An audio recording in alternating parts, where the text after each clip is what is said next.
Saint Alphonsa, also known as Saint Alphonsa Muttatupadathu, was an Indian Catholic nun who is revered as a saint in the Catholic Church.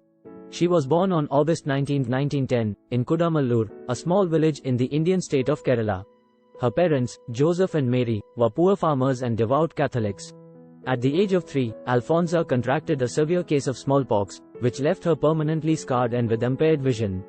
Despite these challenges, Alphonsa was a bright and eager student, and she excelled in her studies.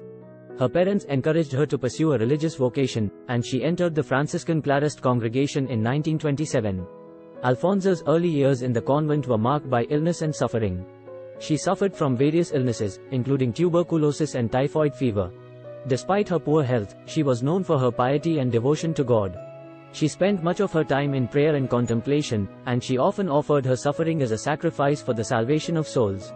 In 1936, Alphonsa made her final vows as a nun and took the name Sister Alphonsa of the Immaculate Conception. She spent the rest of her life working as a teacher and catechist, and she was known for her gentle and compassionate nature. She was also a prolific writer and poet, and she wrote several books and poems on religious themes. Alphonsa's health continued to deteriorate, and she suffered from intense physical pain for much of her life. She died on July 28, 1946, at the age of 35. Her death was widely mourned, and many people believed that she was a saintly person. In 1986, Pope John Paul II beatified Alphonsa, and she was canonized as a saint by Pope Benedict XVI on October 12, 2008. Today, Saint Alphonsa is widely venerated as a model of holiness and devotion to God.